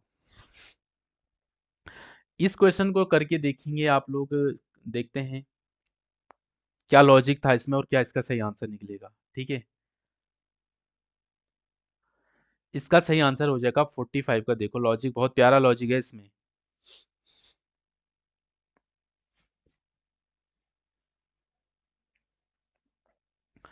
देखो लॉजिक इसमें सिंपल है, वेरी नाइस। किसी किसी का आंसर आ भी गया है, बहुत ही बढ़िया। तो लॉजिक इसमें यह है कि अगर देखा जाए, ये है 5 और 1 51 है ना। इसको इस प्रकार से लिखा है 5 × 1। ठीक है, और इसको क्या कर दिया 6 × 1। तो 6 × 6 हो गया, 5 × 5 हो गया, और इन दोनों को जोड़ दिया फिर। तो ये हो गया 5 + 6 बराबर हो गया 11। ये बीच में 11 लिख दिया। समझ गए आप बात को, क्या होगा लॉजिक क्या है इसमें। अब इसको देखो, ये क्या गया 6 × 4 कर दिया, तो ये हो गया हमारा 24।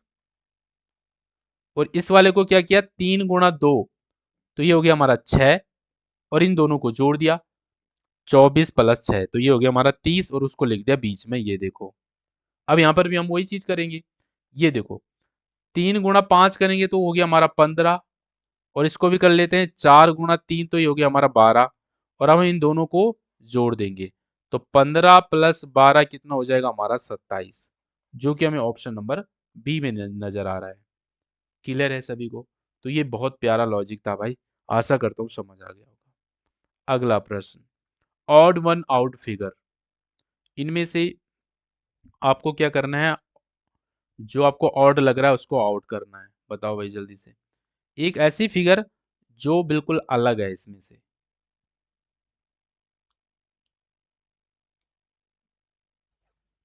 चलिए बताइए इस क्वेश्चन का आंसर।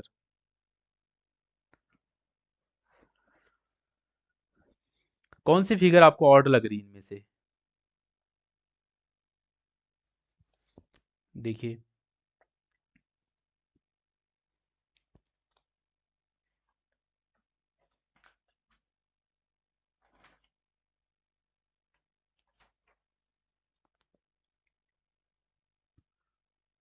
बिल्कुल, किसी का आंसर आ रहा है सी। सी के तरफ जा रहे हैं आप, थोड़ा नंबर भी लिख लीजिएगा। 46 का क्या लिख रहे हैं आप, ए बी सी या फिर डी। सी की तरफ जा रहे हैं, कुछ डी भी कर रहे हैं, कुछ ए भी कर रहे हैं, अलग अलग आंसर आ रहे हैं सभी के। चलो चेक करते हैं क्या होगा।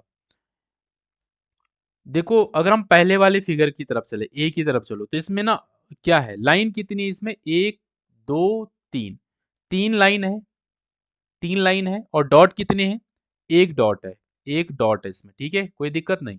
अगली फिगर पे आओ, फिगर 2 पे आओ। इसमें लाइन कितनी 1 2 3 4। 4 लाइन है, डॉट कितने 1 2, दो डॉट है। क्लियर है। अगले फिगर 3 पे आओ, लाइन कितनी है 1 2 3 4। 4 लाइन है, और डॉट कितने 1 2, दो डॉट है। क्लियर है, डन। अगली फिगर पे आते डी पे, देखो लाइन कितनी 1 2 3 4 5। 5 लाइन्स है, 5 लाइन है, डॉट कितने 1 2 3 4। 4 डॉट है। कंपेयर कर लो आंसर निकल जाएगा। कंपेयर कर लो आंसर निकल जाएगा। देखो यहाँ पे इसमें क्या है, 3 लाइन है, एक डॉट है, दो का डिफरेंस आ रहा है। यहाँ पर 4 लाइन है, दो डॉट है, दो का डिफरेंस आ रहा है। यहाँ पर 4 लाइन है, दो डॉट है, दो का डिफरेंस आ रहा है। यहाँ पर 5 लाइन है, 4 डॉट है, एक का डिफरेंस आ रहा है। बस इसीलिए ये अलग हो गया, और यही हमारा आंसर हो गया। तो भाई जिसने डी आंसर दिया वो बिल्कुल सही है यहाँ पे। समझ आ गया ना क्या लॉजिक था इसमें? लॉजिक सिंपल था, हमें नजर आ रहा था लाइन और डॉट देखने हैं। पहले वाले में 3 लाइन है, 1 डॉट है, तो लाइन और डॉट में जो अंतर है वो 2 का अंतर आ रहा है। सेम फिगर बी में 4 लाइन है, डॉट 2 है, तो 2 का अंतर आ रहा है। और सी में देखो 4 लाइन है, 2 डॉट है, 2 का अंतर आ रहा है। और अगर हम पांचवें वाले ये डी ऑप्शन को देखिए तो इसमें 5 लाइन आ रही लेकिन डॉट 4 आ रही, अंतर 1 का आ रहा है। इसीलिए इसमें ये डिफरेंस हो गया, अलग हो गया, ऑड हो गया, विषम हो गया, और यही हमारा आंसर हो गया। डन, आगे बढ़ो।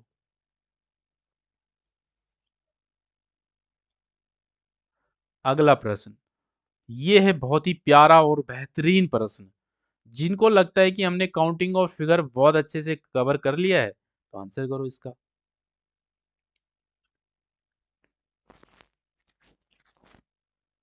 नहीं देखो ये ऑथेंटिक, देखो दीपक जी कुछ कह रहे हैं, दीपक जी कह रहे हैं कि सभी में जो है डॉट वो कहाँ कह रहे हैं आप बताइए?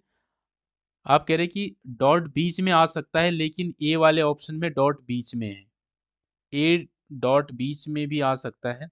देखो ऐसा डॉट कोई डायरेक्शन का कोई यहाँ पर बड़ा रोल हमें नहीं नजर आ रहा है। लेकिन जो हमने यहाँ पर जो बताया एकदम बिल्कुल ऑथेंटिक लग रहा है आपको, और यही लॉजिक उसमें लगाया गया है। ऐसे अगर हम सोचेंगे तो हमें बहुत तरीके की चीजें मिलेंगी, लेकिन वो प्रॉपर जिस तरीके से क्वेश्चन को डिजाइन किया गया वो नहीं मिलेगा वो। आइए इसमें ट्राइंगल्स फाइंड करने हैं। भाई कितने त्रिभुज है इस फिगर में? चलिए फटाफट से बताओ।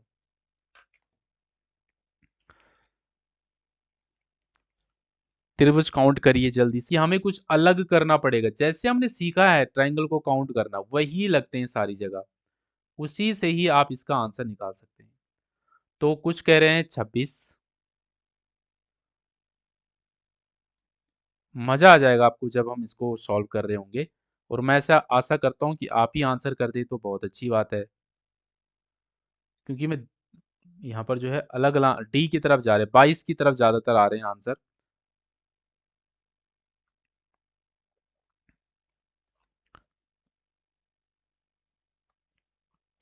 आओ समझते हैं। ठीक है, यहाँ पर बता दूं आपको लगभग 90% के आंसर गलत आ रहे हैं। ठीक है, चेक करते हैं। देखो क्या करेंगे, सबसे पहले जब भी हमारे पास ऐसी फिगर आए हम इसको तोड़ देते हैं, तोड़ तोड़ के बनाओ। तो इधर देखो हम पहले क्या करते हैं, ऐसा फिगर नजर आ रहा है आप सभी को इसमें? ये देखो, ये नजर आ रहा होगा, आ रहा है ना ये वाला? तो हमने ये लॉजिक नहीं पढ़ा है कितने ट्राइंगल्स होंगे इसमें? जब ऐसा होता है तो इसमें कितना होता है, 1 2, 3 त्रिभुज त्रिभुज होते हैं इसमें। तो हमें ये तो क्लियर हो गया इसमें कितने ट्राइंगल्स हैं, 3 ट्राइंगल्स है। इतना हिस्सा ले लिया हमने, इसको रेड में दिखाता हूँ, ठीक है, ये वाला, ये ले लिया हमने, ठीक है, इतना। डन। अब देखो अब हम क्या कर रहे हैं, अगला कौन सा लेंगे? इस फिगर को मैं ले रहा हूँ, इस वाले को, इसको, ये डब्बा ले रहा हूँ, ये वाला देखो, इसको जो मैंने हल्का ब्लू कर दिया ये। अब इसको देखो जरा, जब हम इसको यहाँ पर इस प्रकार से बनाते हैं, ये देखो ऐसे ही तो है वो। और इसमें किस प्रकार से वो बना हुआ, ऐसा, ऐसा और ऐसा बना है ना वो। तो इसका भी हमने ट्रिक पढ़ा है कैसा। हम क्या करेंगे, 1 2 3 4 5, और 5 है उसका डबल कर देते हैं, यानी कि 10 त्रिभुज इसमें है। ये भी क्लियर हो गया हमारा, इसमें भी 10 त्रिभुज है। तो अब हम अगले वाले को भी सेम ट्राई कर लेते हैं, अगले वाले को भी चेक कर लेते हैं। तो अगला वाला हमारा ये आ गया साहब, ये वाला। अगला वाला जो बॉक्स को ले लेते हैं, इस वाले बॉक्स को, ये वाले बॉक्स को। तो इसमें भी हमें क्या नजर आ रहा है, देखो ये कुछ इस प्रकार से बना हुआ है, देख लीजिएगा। ऐसा है, ये ऐसा बना है ना, ये देखो। ये वाला बॉक्स कह रहा हूँ मैं, ये देखो इसको, ये दूसरा बॉक्स है जो इसके अंदर, तोड़ तोड़ के देखो, ये देखो। और ये इस प्रकार से, तो 1 2 3 4 5, तो इसमें भी 5 दूनी 10 त्रिभुज यहाँ भी हो जाएंगे हमारे। तो इसमें भी 10 आ गए, यहाँ तो कोई दिक्कत नहीं है। अब ये से लास्ट वाले टुकड़े को भी बना लेते हैं इधर साइड, ये वाला इधर से, ये वाला, ये। तो इसको अलग से इधर बना लेते हैं हम, ये देखो। तो ये हो जाएगा हमारा इस प्रकार से, ये। तो इधर भी बन जाएगा हमारे 3, 1 2, इसमें 3, इसमें भी आ जाएंगे। तो अभी तक कितने त्रिभुज हो गए हमारे टोटल? तो अभी तक हो गए हमारे 10 + 10 + 3 इसमें और 3 इसमें, ये हो गया हमारे 6। तो अभी तक हमारे 26 हो गए। 26 ऑप्शन में दिया होगा, पक्का दिया होगा, लेकिन 26 आंसर नहीं है। ठीक है। अभी हमने क्या किया, इन टुकड़ों को अलग अलग काउंट किया। अभी जब हम इनको जोड़ेंगे ना तो त्रिभुज बढ़ेंगे हमारे। क्या करेंगे, त्रिभुज बढ़ेंगे। अब मैं इसको ना यहाँ पर दिखाता हूँ आपको, यहाँ पर आओ। जब हम इनको अब जोड़ रहे होंगे तो त्रिभुज कैसे बढ़ेंगे, अब देखिए। पहले हम किस किस को, एक सेकंड भाई, इधर मत भाग अभी। हम करते हैं, इसको जोड़ देते हैं। जब हम इसको जोड़ा, ये वाला देखो रेड में, ये वाला त्रिभुज को हमने जब इसके साथ जोड़ा, इसके साथ, इस वाले के साथ जोड़ा जब, तो देखो हमें क्या नजर आया। हमें ये नया आया, ये वाला, ये देखो, ये बना नहीं बना, क्योंकि ये बाहर वाला था ना, इसके साथ हमने इस, एक सेकंड मैं दोबारा से बताता हूँ। देखिए, एक सेकंड, इसको मैं ब्लू से कर दे रहा हूँ, ये वाला, ये ब्लू है, ये देखो, ये ब्लू था और बाहर वाला हमारा रेड था ये। तो जब हम इसको जोड़ रहे हैं ना आपस में, ये वाला अलग था ना यहाँ से, ये और ये अलग अलग, इनको हमने जब जोड़ा तो आपको नजर आ रहा होगा कि ये त्रिभुज हमारा नया बन के आया। ये देखो, ये वाला, दोनों को जोड़ने से एक ये बना, और एक नीचे के लिए हमारा ये वाला बन गया, ये वाला, ये देखो, एक ही बनेगा क्योंकि ये अंदर वाले तो काउंट हो रखे हैं। तो एक इधर बन गया और एक इधर बन गया, मतलब एक इधर बन गया, तो दो हमारे पास नहीं आ गए इधर से। वैसे ही हमारे पास इधर से भी आ जाएंगे दो, एक ये वाला आ जाएगा और एक इधर से आ जाएगा। तो एक ये आ गया और एक ये आ गया, यानी कि हम टोटल चार बढ़ गए हमारे पास। तो 26 और चार कितने हो गए भाई, 30 हो गए। ठीक है, लेकिन 30 आंसर नहीं है। अब क्या बढ़े, जब हम इन सबको जोड़ देंगे आपस में, तो तब भी हमारे पास कुछ त्रिभुज बढ़ जाएंगे। जब हम इन सबको आपस में जोड़ रहे होंगे, इनको जोड़ के देखेंगे, तो हमारे पास कौन सा बढ़ेगा, देखो, ये वाला, क्योंकि जब हम इन दो को आपस में जोड़े, ये वाला त्रिभुज बढ़ गया एक, और एक हमारे पास ये वाला बढ़ जाएगा। ये देखो, हमने जोड़ दिए ना, ये वाला अलग अलग था ना, ये बॉक्स जोड़े, तो ये दो और बढ़ गए। तो 30 प्लस दो हो जाएंगे हमारे पास 32। आंसर बी करेक्ट हो जाएगा। क्लियर है सभी को, आशा करता हूँ समझ आ गया होगा सबको। तो मैं आपको पहले भी बोला है कि जब भी हमें ऐसी फिगर दिखे जिसमें हमें लगे बहुत डिफिकल्ट है, तो उसको तोड़ तोड़ के करेंगे हम, है ना, तोड़ तोड़ के फिर उनको जोड़ दो। और अब ये सब हम लॉजिक सीख ही चुके थे कैसे करते हैं। डन, आगे बढ़ो आप। प्रॉब्लम पिक्चर आई और उसका आंसर फिगर दे रखा है। तो इसमें आपको देखना है इस क्वेश्चन मार्क के स्थान पर नीचे जो चार फिगर में से कौन सी आएगी। इसकी पीडीएफ कहाँ मिलती है, टेलीग्राम पे मिलती है। टेलीग्राम का नाम तो यहाँ पर बता देता हूँ, नवीन सर उत्तराखंड एग्जामिनेटर। ये आप सर्च करेंगे टेलीग्राम पे तो नाम मिल, ये चैनल मिल जाएगा। 11,000 से ज़्यादा लोग वहाँ पे जुड़े हैं। सारी क्लास की पीडीएफ वहाँ पर आपको मिल जाएंगी जितने भी यूट्यूब पे आएगी, ठीक है। तो इस क्वेश्चन का आंसर क्या लग रहा है आपको, बताइए। बिल्कुल। तो देखो, अगर हम इस वाले को देखें, एक और दो में, इनमें इन्होंने ब्रेक लिए हैं, पहला का लिंक दूसरे के साथ किया है, तो इसमें तीन फिगर है और फिर इसमें चार हो गई, एक बढ़ गई। तो इसमें कितनी है, चार फिगर है, तो इस वाले में पांच फिगर हो जाएंगी।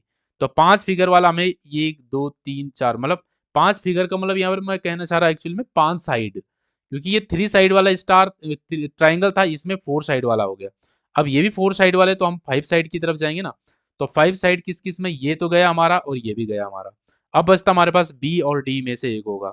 तो बी और डी में अगर हम देखेंगे तो क्या अंतर आ रहा है, तो देखो, बी और डी में देखो, इनमें से कौन सा आपको सही लग रहा है। देखो, यही अंतर आ रहा है इसमें। जब हम इन दोनों को देख रहे थे, एक और दो को देख रहे थे, तो इसमें हमने क्या देखा कि एक इसमें इधर साइड है और एक इधर साइड है। तो इसका जो रिफ्लेक्शन में अगला वाला है वो भी एक इधर साइड है और एक इधर साइड है। लेकिन जब हम इस थ्री वाले को देखेंगे तो ये सेंटर में है दोनों। तो हमारा जो अगला वाला होगा वो भी सेंटर में ही होना चाहिए ना। तो ये वाला हो सकता था, लेकिन ये सेंटर में नहीं है, वो इधर साइड है। तो ये वाला सेंटर में है, यही हमारा आंसर हो जाएगा, बी करेक्ट। डन। तो जिसने बी आंसर दिया बिल्कुल सही है भाई। डन, आगे बढ़ो। और ये आए हम सेकेंड लास्ट क्वेश्चन हमारा, 49वां क्वेश्चन है। तो आपको बताना है कि यहाँ पर क्वेश्चन मार्क आपको नजर आ रहा होगा, तो नीचे चारों में से कौन सी पिक्चर होगी जो यहाँ पर आएगी और इसको फिल करेगी, फिट करेगा, बताओ। इस क्वेश्चन मार्क में कौन सी फिगर फिगर आ रही आएगी यहाँ से, यहाँ पे कौन सी आएगी नीचे चार में से।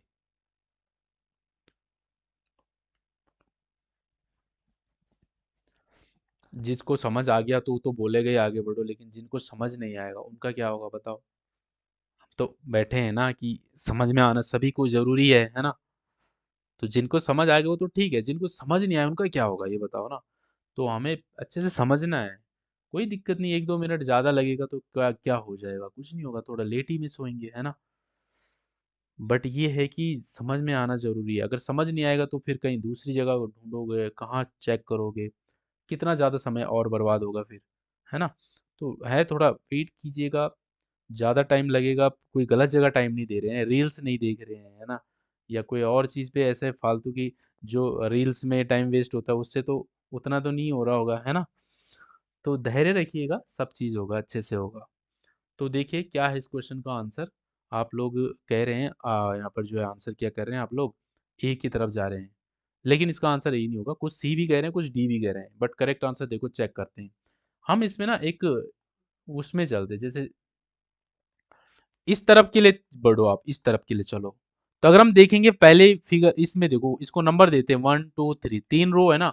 इनको रो वन को देखो आप। रो वन में अगर हम देखेंगे तो एक तो ट्राइंगल है, अंदर वाला देखो त्रिभुज है, मतलब क्या फिल हो रखा है ब्लैक, और अगला वाला है ये व्हाइट है, और अगला वाला शेड में है। ये नजर आया हमें, क्या दिख रहा हमें, ब्लैक व्हाइट और शेड। अगला वाला देखो यहाँ पर शेड आ गया, ब्लैक आ गया, और ये व्हाइट आ गया, ठीक है भाई। अब यहाँ पर देखो ब्लैक आ गया, शेड आ गया, तो आपको नहीं लगता अंदर व्हाइट आएगा, और अंदर व्हाइट आएगा तो यहाँ एक ही ऑप्शन है, ऑप्शन नंबर डी। 49 का डी आंसर होगा। तो भाई जिसने डी आंसर दिया वो बिल्कुल करेक्ट है। बहुत बढ़िया। तो यहाँ पर डी ऑप्शन आ जाएगा। और ऑब्वियसली हमें पता है कि यहाँ पर क्या आ जाएगा हमारा, त्रिभुज आ जाएगा।